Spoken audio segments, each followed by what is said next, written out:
पुणे की एक स्पेशल अदालत में कांग्रेस नेता राहुल गांधी के खिलाफ चल रहे सावरकर टिप्पणी से जुड़े आपराधिक मानहानि मामले की सुनवाई के दौरान उनकी सुरक्षा को लेकर गंभीर चिंता व्यक्त की गई है। राहुल गांधी ने अदालत से विशेष सुरक्षा इंतजाम की मांग करते हुए कहा कि नाथूराम गोडसे के वंशजों और उनके समर्थकों से उन्हें जान का खतरा है। राहुल गांधी की ओर से जो लेटर दिया गया उसमें आखिर क्या लिखा गया था, सुनिए। राहुल गांधी ने लिखा कि उनके द्वारा हाल ही में उठाए गए राजनीतिक मुद्दों और सावरकर पर उनके पिछली टिप्पणियों के कारण उन्हें अपनी सुरक्षा को लेकर गंभीर आशंकाएं हैं। सावरकर मानहानि मामले का शिकायतकर्ता नाथूराम गोडसे का वंशज है। शिकायतकर्ता के वंश का इतिहास हिंसा और संविधान विरोधी प्रवृत्तियों से जुड़ा हुआ है। राहुल गांधी ने महात्मा गांधी की हत्या का जिक्र करते हुए कहा कि इतिहास को खुद को दोहराने की अनुमति नहीं दी जानी चाहिए। राहुल गांधी ने अपने आवेदन में कहा कि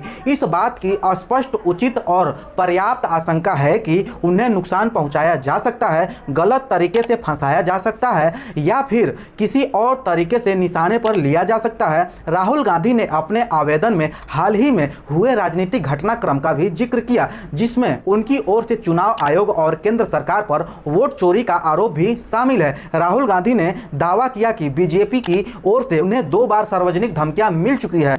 अदालत ने इस मामले की अगली सुनवाई 10 सितंबर को निर्धारित की है। यह विवाद राहुल गांधी के मार्च 2023 में लंदन में दिए गए भाषण से जुड़ा है, जिसमें उन्होंने दावा किया था कि वीर सावरकर और कुछ अन्य लोगों ने एक मुस्लिम व्यक्ति पर हमला किया और इसे आनंददायक अनुभव बताया था। इस बयान पर आपत्ति जताते हुए सत्या की सावरकर ने आईपीसी की धारा 500 के तहत आपराधिक मानहानि का मामला दर्ज कराया और सीआरपीसी की धारा 357 के तहत मुआवजे की मांग की थी।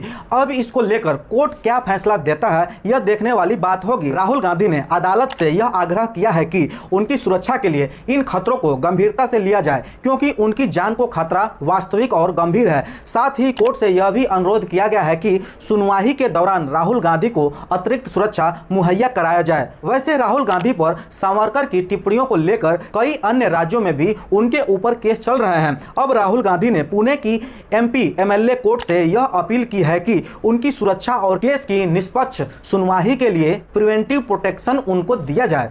यह राज्य की संवैधानिक जिम्मेदारी है। कोर्ट इस मामले की अगली सुनवाई अब 10 सितंबर को करेगी। अब देखना यह होगा कि कोर्ट अगली सुनवाई में क्या फैसला सुनाती है। वहीं अभी राहुल गांधी बिहार के कुछ वोटर लिस्ट में जिनका नाम नहीं है, मृत घोषित कर दिया गया है, उनको अपने साथ बुला करके चाय पी रहे हैं, साथ में बैठ करके। तो देखना यह होगा कि राहुल गांधी की सुरक्षा को लेकर के अब सरकार उनके लिए क्या करती है।